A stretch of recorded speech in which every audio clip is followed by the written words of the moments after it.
Welcome to the Weights and Plates podcast. I am Robert Santana. I am your host, along with Trent Jones, my co-host. Howdy, howdy. Welcome back for another exciting episode on training this week. That's what we're going to talk about. Yeah, so we're going to take a quick break from our episode with Dr. Pewter. We are going to come out with a part 2 with him. We're just trying to sync up on schedules to record that second bit, but we're going to finish that one out on disordered eating. So that'll be coming up probably next time in the schedule, but we're going to take a quick break and talk about conditioning, right? Yeah, in the that's meantime. right. That's All right. right. So, yeah. So what's on your mind? Are you like trying to do an Ironman on me or something? Yeah, tomorrow. You gonna start doing marathons or? No, none of that shit. Conditioning is an interesting topic because when I first started, getting involved with quote unquote fitness or going to commercial gyms, the dominant paradigm was that you had to lift weights, you had to quote unquote do cardio, and you had to eat either a low fat or low carb diet. And the low carb started the diet part started trending more towards low carb. So yeah, started at the turn of the century. So Atkins was still relatively new. Still had a lot of low fatters in the game at the time. And the idea that you had to do cardio to lose weight was a dominant one, and it still is to this day. People correlate fat loss with how much their cardiovascular system is stressed and how often. I see it all the time. There's always this question of, why aren't you giving me enough? What's enough? It's like they feel like their heart rate needs to go up and they have to sweat a whole bunch every day, or they won't lose fat, or they don't deserve to eat. There's this, I have to earn my right to eat through activity. Yeah, right. So, yeah, it's funny. I even encounter a lot of folks who are pretty familiar with our world of starting strength and understand intellectually that losing weight and losing body fat is primarily that's a behavior thing. That's what you do in the kitchen type of thing. Absolutely. But I've encountered over and over. I encounter lifters who are familiar with all those concepts that we talk about on this show, and yet when it comes time for them to trim up a little bit, they're like, "Well, I'll just throw a bunch of cardio into my program, right? And then I'm just going to trim right up." It is like, well, wait a minute here. So yeah, this disconnect keeps coming up over and over. Well, we need to go back to the basics of energy balance. So the majority of the calories that you expend throughout the day, the calories you quote unquote burn throughout the day, a lot of that is influenced by vital functions. It's the result of vital functions: breathing, heart beating, lungs contracting and relaxing. These are things you can't consciously do. Your heart's beating whether you want to or not. You're taking air in and out whether you want to or not. These vital functions have an energy cost. You have to burn calories to be alive. You don't, so when you're sitting on your ass, beating yourself up because you didn't, give yourself a heart attack on the treadmill earlier in the day, remember that the fact that you're sitting on your ass alive requires calories. Okay? Yes. And that accounts for 2/3 of it, just vital functions, right? Then, another 15% or so. Remember, these are estimates. Nobody's actually measured an exact percentage when it comes to these things. These are just estimates.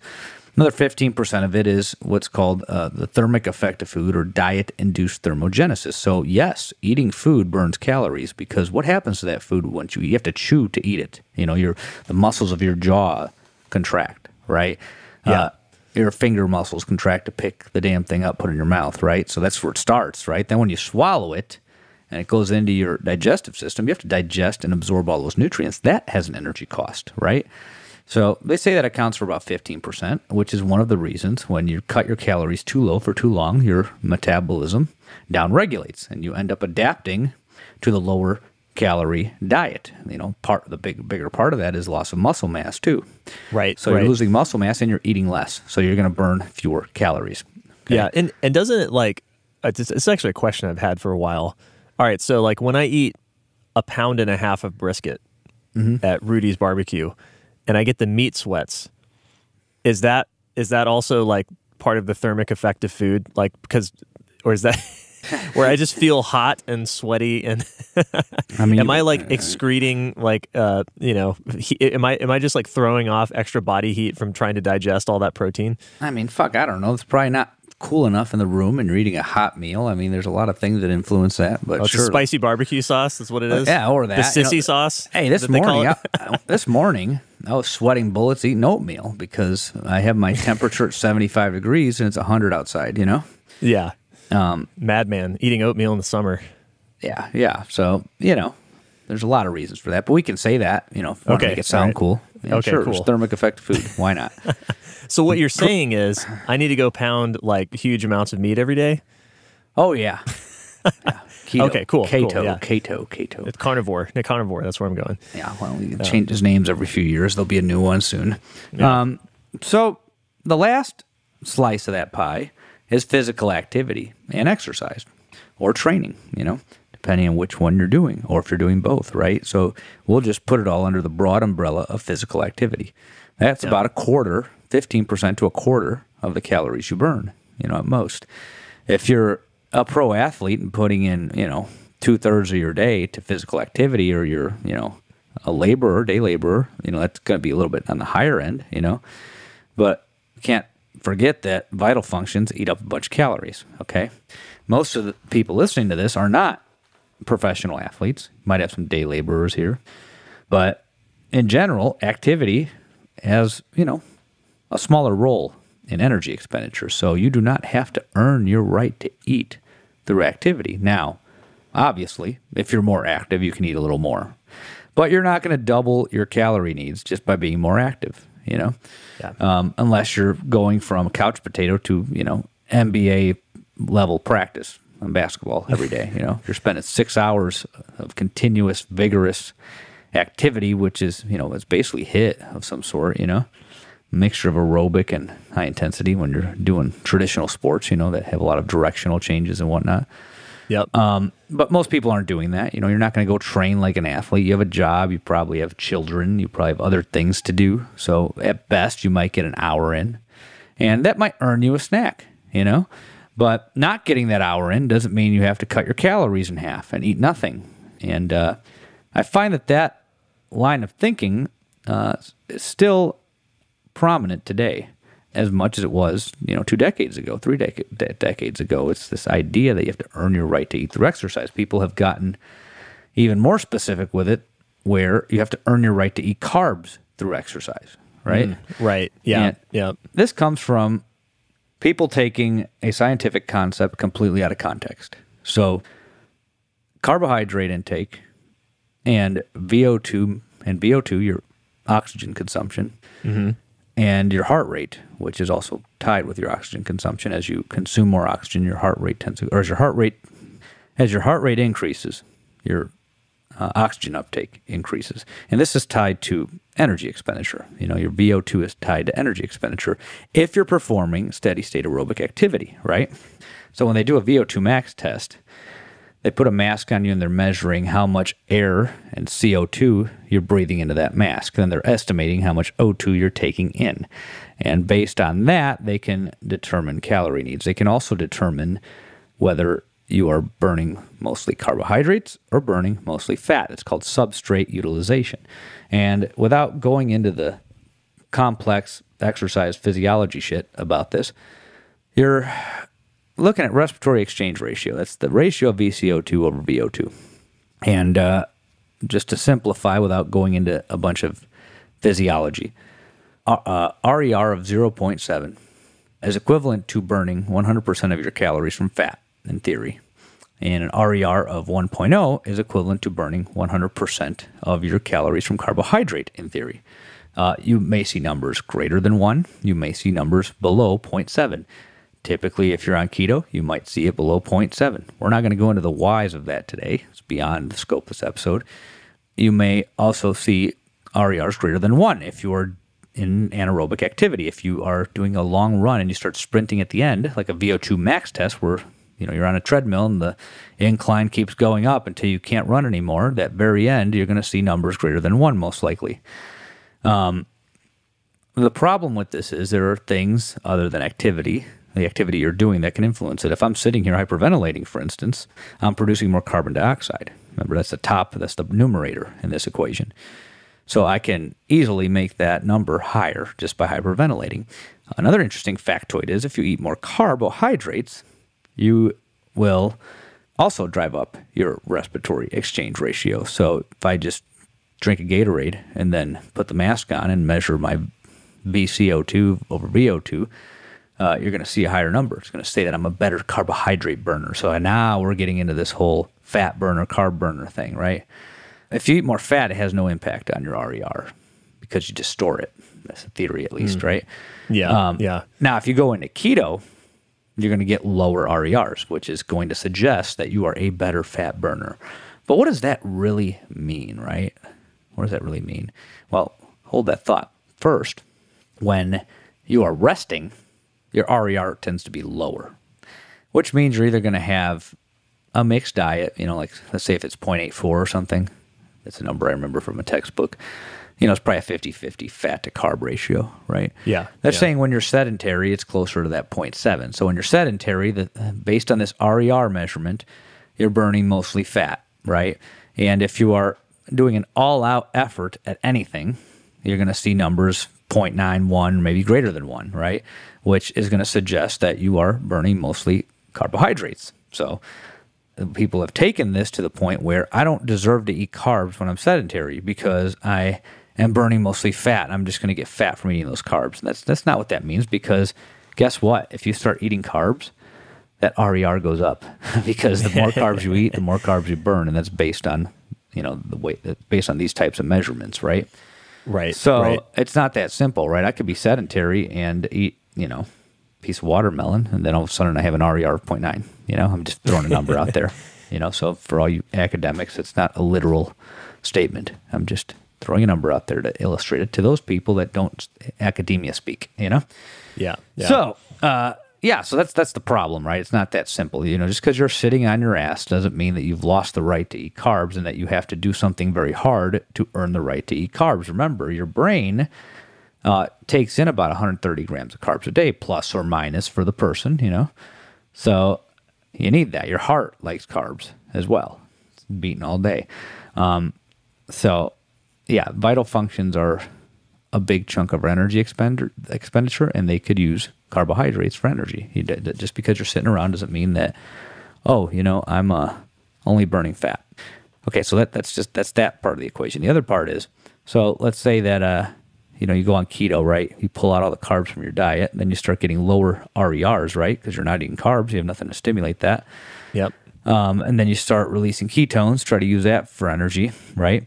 So then the whole argument is, I'm a better fat burner now. Well, what does that really fucking mean? It means that you're good at burning the fat that you're eating. It has no impact on the fat that's stored subcutaneously.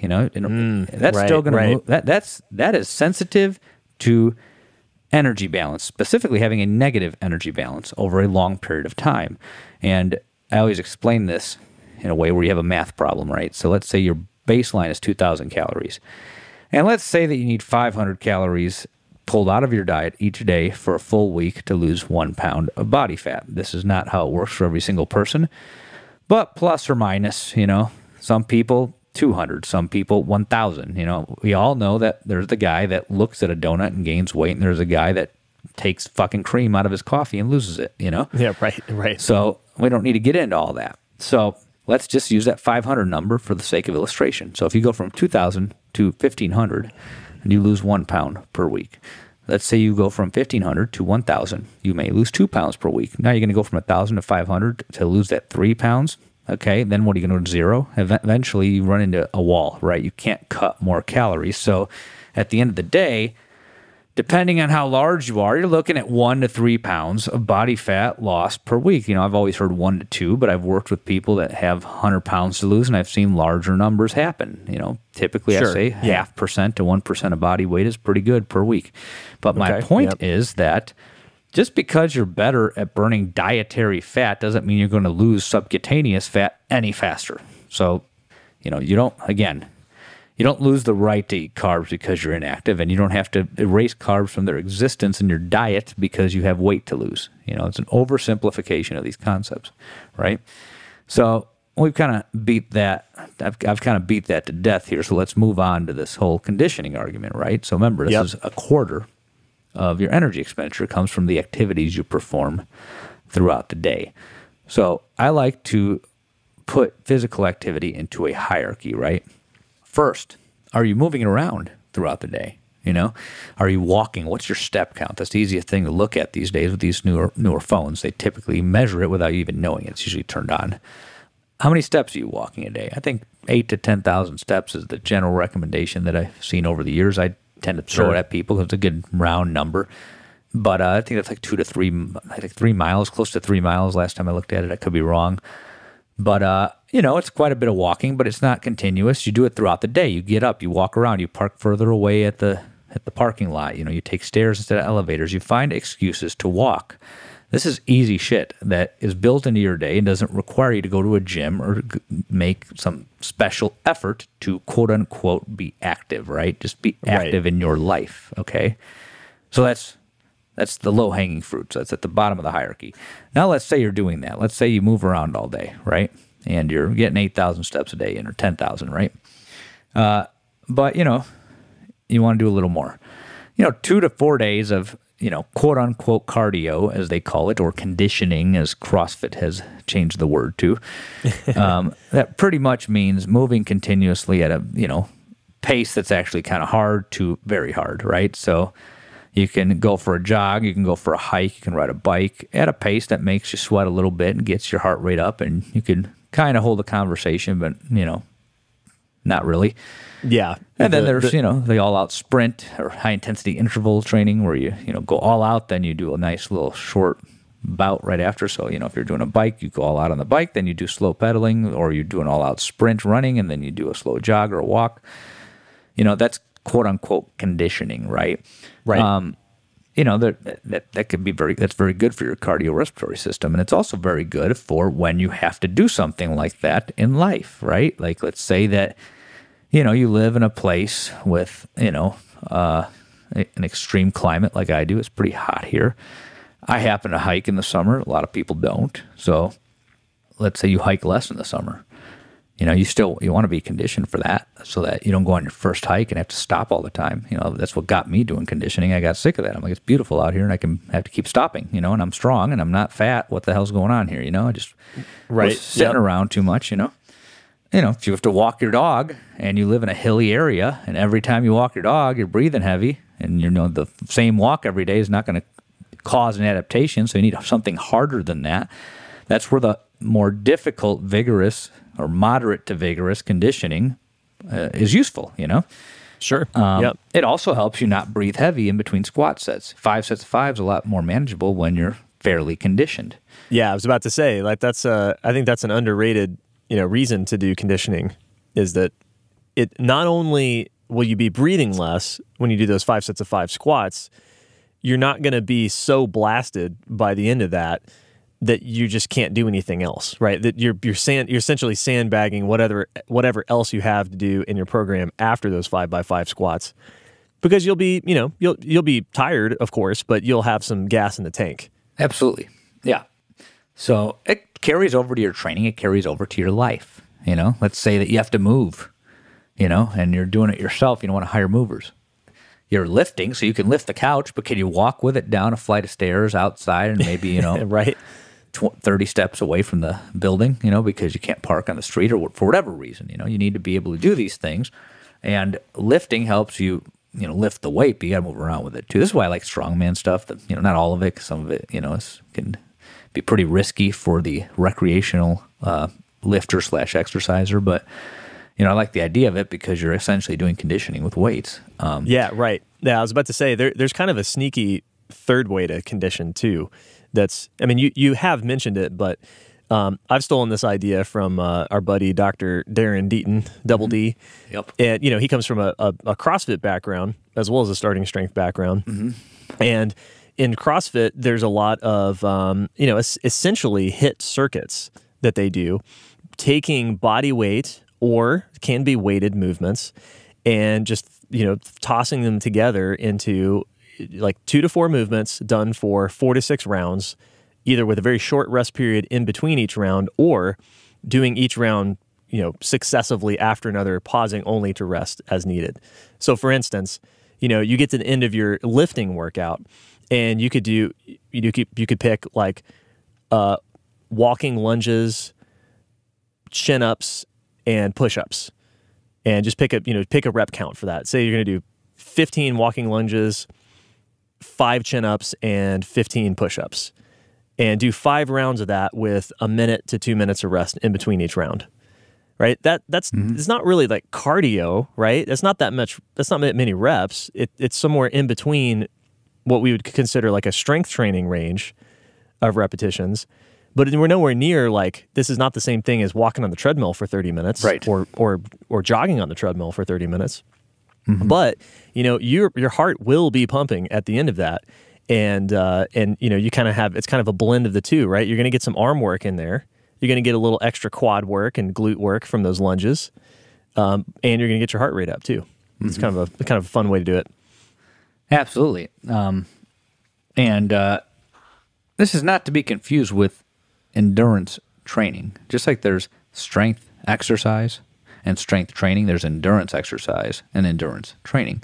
If you're a strength trainee, you could do endurance exercise, quote unquote, do endurance exercise, and you can still train. You can't endurance train and strength train at the same time. And this is another concept that gets totally twisted and dates back, whether people know it or not, this dates back to an old paper from the 1980s, 1985-ish, by an academic author named Hickson. You can find this on PubMed probably, or Google Scholar. And they looked at strength training versus endurance training versus combo training. And the strength training was 5 sets of 5 squats and 5 sets of 5 bench. So it was, similar to what we do. Whether that squat was deep or correct or not, that's a whole nother discussion. But, they did their 5 sets of 5 on the squat and the bench. And then the endurance group did some sort of continuous endurance activity that was progressive in nature. So these research participants, they went for 10 weeks on all 3 study conditions. So they trained for strength for 10 weeks and had to weight to the bar. They trained for endurance for 12 weeks and progressed that. I can't remember exactly how they progressed that. I'm assuming they probably tried to cut the time shorter to keep the volume the same, if I had to guess, but I don't have it in front of me. And they did the combo training where they did the 5 sets of 5 squats, 5 sets of 5 bench, and what the endurance group was doing. So what they found was that after about the first, I think it was at the first 6 to 7 weeks, they saw improvements in strength in the strength groups. They saw improvements in endurance in the endurance group, and they saw improvements in both in the combo group. However, in the last 2 weeks, and I'm guessing this would have continued, there was a loss of strength in the combo group, which is interesting. This is the strength endurance group, as they called it. Yeah. And you would expect this because you're doing a lot more volume in the endurance activity. You're spending more time doing it. Your muscles are performing a greater total number of contractions, so you're going to adapt to the thing that you're doing more of. It just makes sense. But again, they were training both of those completely opposite stimuli, right? Yeah, right. That is not the same thing as you doing your quote-unquote cardio for 30 minutes with no attention to whether it progresses or not. That's just basically you exercising in addition to your strength training. You can do endurance exercise.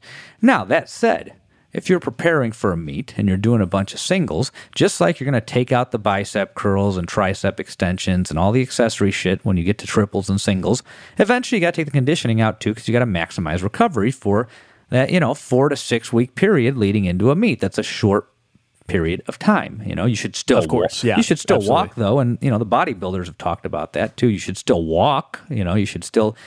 Basically, the way I would prescribe conditioning is the further you are away from 1 RM in your training. So let's say you're in an accumulation phase or doing a hypertrophy program or spending a bunch of time on non-specific work. You're far enough out from a meet. That's when you want to do more higher intensities on the endurance side. The closer you are to 1 RM, performing in a meet, mock meet, maxing out for whatever reason, or even getting on stage for a bodybuilding show, when you're at that point of peak performance on the strength side, that's when you want to spend more time doing lower intensity endurance activity and less time doing the higher intensity stuff, because the goal at that point is to hold on to muscle mass and maximize the expression of strength if you're on the platform. Right. Yeah. That makes sense. And I think that when you're talking about that Hickson paper, right? I've heard that referred to, that combo group that did both strength and endurance training at the same time, and found a decrease in performance towards the end of the program. I've heard that called the interference effect. Yeah.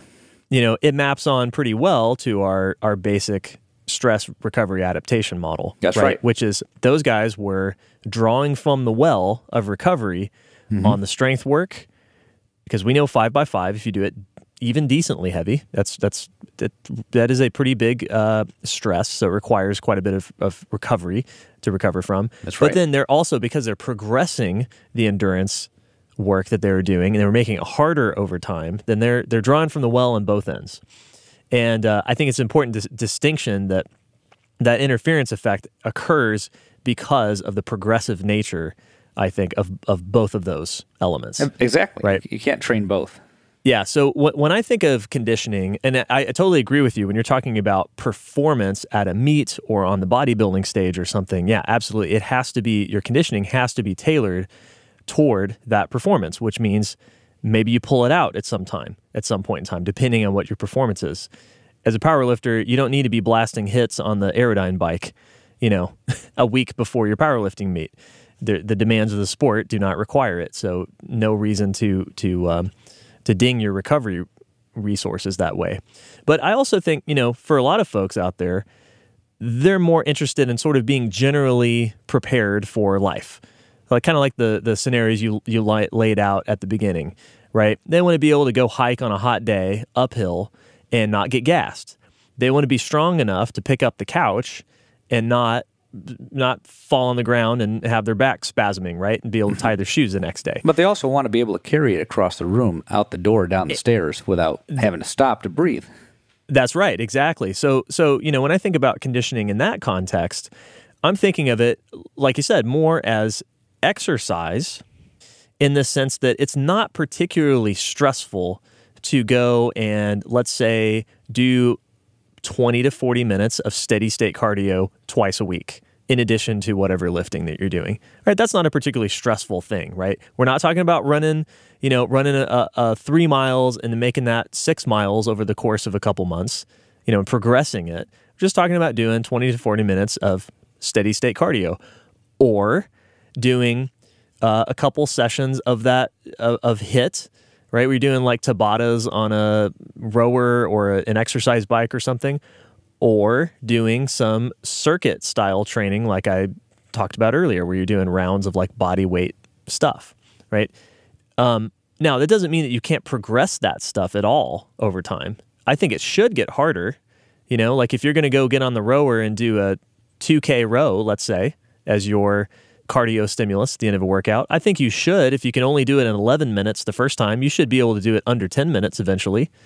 But the whole point being is you can kind of even if you can kind of estimate the stressfulness of these events, right? Like obviously doing a 2-kilometer row on the rower after you're lifting for the day is less stressful than going out and running 6 miles. Like I hopefully that should be obvious. Yeah.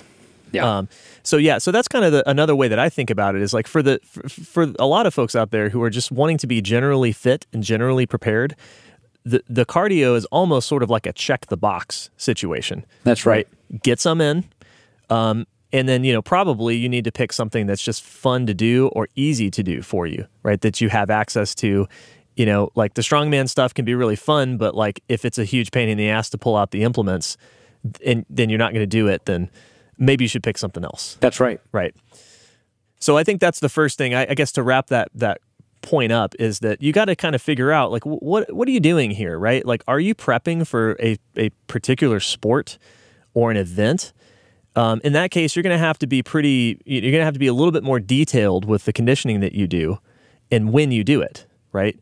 On the other hand, if you're just training to, put some muscle mass on, to get stronger, but also you still want to be fit in the process, then you don't have to put quite as much thought into it, right? Just do, I like your suggestion, 2 to 4 sessions a week and make it fun. Pick something that you like to do and then try to progress it over time, but it doesn't have to be a ball buster.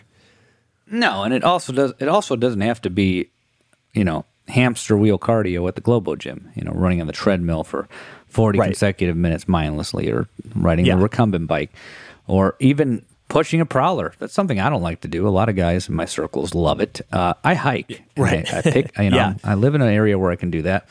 There's a mountain down the street here, about 10-minute drive. And the first mile and a quarter is just straight up, So I get my heart rate up plenty high, I think it averages around 140. So, I'm not even doing HIIT. But it takes me about 25 to 30 minutes to get to the top, and then another 15 to 20 minutes to get to the bottom, Yep. And, now I do it with the dog, so I'm carrying things. So there's, some added resistance. I have my water, my bladder around my waist. I have a lumbar pack, and then I have to carry a 40-ounce Hydro Flask full of water. But then I'm walking the dog, so that adds a layer of difficulty. But the whole point is I walk up that, I walk down that, I go to work, I train. The thing I've noticed with that, this is what I like about grade. So if you are a treadmill person, grade is more important than speed, I think, especially for a lifter. Right. Is I notice if I don't do that, I'm tighter when I squat. When I'm hiking 3 to 5 days a week, 5 is a good week if I have time to do that, but usually I get at least 3. My hips feel so much better at the bottom of the squat. Yes, yeah, dude, that's so funny you mentioned that, because we typically do a similar thing. We've got a couple of trails around here, and this is Chattanooga. There's mountains and hilly everywhere, so there's a lot of natural terrain and ups and downs, and the trails we hike. But the last 6 weeks or so, for various reasons, we just haven't been doing as much of that. And I'll be damned if my right hip flexor doesn't bug me every time I squat now. And I know if when we get back to walking more and hiking more, then that's going to go away. And I agree with you. It's really, I think a lot of it's because when you're hiking on natural trails, you've got incline up and down. So you're kind of changing the angles of your lower body quite a bit while you're walking. And then also, at least in the case of Eastern Tennessee, there's always, every single trail has roots and rocks and all sorts of shit on it that so your foot is constantly pivoting. And I think that those sort of micro movements of your muscles while you're walking, it does a lot, because it just puts them through a range of motion and pulls on all of your muscles and your ligaments in unpredictable ways that is probably useful. If your only other stimulus in life is squatting in a very consistent manner where, the muscle angles are pretty much fixed and they're moving through a specific range of motion that doesn't really change from workout to workout because you do the, hopefully you have good technique and you do the rep the same way every time. You probably need to have something else in your life where those muscles are being taken through different ranges of motion and being pulled on at different angles. Yeah, no, that makes sense. So, with that, you just got to find the mode that you're going to commit to. I know that I'm going to hike. I know that I'll mountain bike too. It's fun. Right. That's a little bit tougher because it's more involved, but I can, I go around my neighborhood to keep the tires moving. But you have to find the mode that you like. It doesn't have to be quote unquote cardio, You don't have to be a hamster. Yeah, I think that's probably the most important criteria for me is, if I'm introducing conditioning to someone's program, the number one goal is to find the, 1 or 2, maybe 3 things if we're lucky, 1 or 2 things that they love to do, or at least that they can enjoy somewhat. Like cardio kind of sucks. Yeah. I don't think many people, there are some people out there who get a kick out of their heart rate going way up, but the people who get into lifting tend to not be those people. I'm certainly not one of them. I don't really like my heart to be pounding constantly. So there's an element of suck there, but if you can find stuff that you like better than others, that's sort of priority number 1 for me. Yeah, I don't like my heart racing real hard unless I'm doing something with a purpose. I'll let that happen for cardio. There's certain hikes that I'll go on, like here in Phoenix, Camelback Mountain is a pretty good workout. It's because you're climbing a lot, so there's a lot of deep hip flexion when you're going up that thing. And that gets my heart rate racing, So some days I try to find ways to tiptoe around it to kind of minimize that, but that feels like a HIIT workout to me. And because it's hiking, I'm outdoors, the environment's great. I'll deal with it, but I'm not going to go do sprints outside and run. I'm not going to do that. I'm not going to get on a treadmill or a bike. I'm not going to do a Wingate, for those of you who know what that is. Right. And it's the same for you, And at the very least, if you don't want to get that massive heart rate response right away, start with the walking. Remember, there is a hierarchy here. Walking is baseline. You need to make excuses to walk all day at the very least. And if you're motivated to do something a little bit harder, find that thing that you'll do, that there's something else there besides the heart rate response that'll entertain you. For me, it's the environment, the hiking, being around people, same here. Taking my dog out, that's another thing. You have animals. They need to be walked, For those of you who are buying pit bulls and German shepherds and Malinois and these high activity breeds because you like the way they look and then you're just keeping them at home, that is cruel to the dog. Walk the damn dog. Those are working dogs, I don't think we have a lot of listeners like that, but I know I've seen people that do that. They get these breeds that are popular, but that also are working dogs and they're not working them. So you got a working dog, put it to work. If that's you, Otherwise, all dogs should be walked anyway. It's good for them, But if your dog's having behavior issues, I'm willing to bet. I think this was Cesar Millan's whole deal, right? Like if you just walk your dog regularly and on a schedule, right, like the same time every day, then I bet most of those behavior issues go away. Absolutely. Absolutely. That's just true with our dogs. Like when they start acting up, it's 100% because we've gotten off schedule in some way or another, and we get back on schedule and they're fine. That's an easy way to get quote unquote conditioning. So, baseline is walk. If you're motivated to do something harder, then do it, but I think maybe it was in the Arnold encyclopedia. I can't remember where I read this originally, but that's kind of like an old bodybuilder thing too, right? Like you get up in the morning, drink a cup of coffee and go on like a 30 to 40 minute, like brisk walk. I think so. I think you mentioned that. Yeah, it's effective, right? And you can do it like, so there's a difference between walking, parking at the end of the parking lot, and walking to Walmart and walking around the store and going on an intentional walk where your only goal is to just walk around the block or the neighborhood or whatever you're doing. You can do that a little, with a little bit faster pace. Like just keep it up to where you could maybe sustain a conversation, but at the same time, it's like you're going to be breathing a little bit. Well, that's a different stimulus than just ambling along. Mm-hmm. I think one of the other things that I look for when I'm prescribing conditioning to people and trying to fit it into their program is if they do have goals which involve adding some more muscle mass to their frame, I really like doing the circuit style stuff and putting it after one or two of the workouts. And for a couple of reasons, like, one, I don't like people to have like separate conditioning workouts that require them to go somewhere else besides where they're at the gym. So if they're working out at home, that's one thing. But if somebody works out at a public gym, I don't like them to go and like, well, I've got a kettlebell at home, so I'll go do these. Like, I'll go do the circuit later.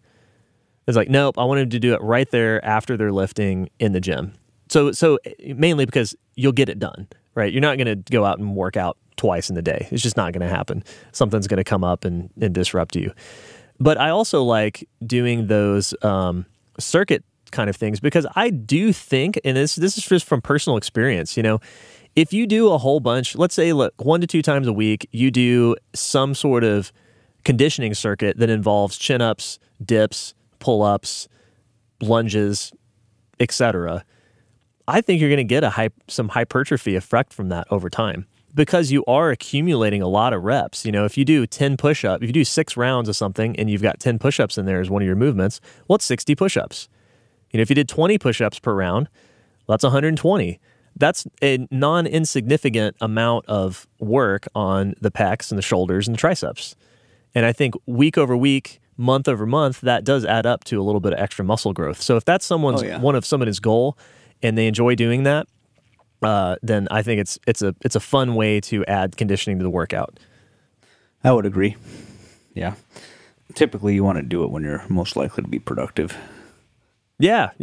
I think the main thing is just don't overthink it, right? Like we got plenty of thinking to do if you're trying to get stronger and gain muscle and, take care of your diet. So we don't need any more complexity to our program, really.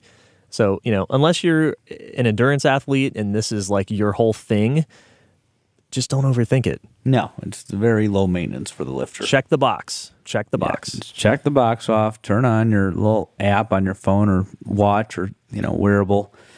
And keep trying to let that thing do all the work for you if you have one. If you don't, just look at the time when you come in and try to stay there for a half hour. Yep. Or get a dog and then walk it every day. Yes, please walk your dogs. Every single day. Please walk your dogs. You'll be thankful when you do. Yeah, definitely. All right, man. Well, let's sign off. All right. Well, thank you for tuning in to another episode of the Weights and Plates podcast. You can find me at Instagram on _Robert_Santana or the gym at weights_and_plates, or most importantly, go to my website, weightsandplates.com. All right. Yeah. Excellent. You can find me. I'm going to give you my website first this time. You can find me at jonesbarbellclub.com. If you're interested in online coaching or just chatting about training, then you can reach me there. You can also find me on Instagram at marmalade_cream, where I do post about lifting and music and other things that I do from time to time. So, all right, well, we will be looking forward to another conversation with Dr. Pewter in the future. Until next time, talk to you later.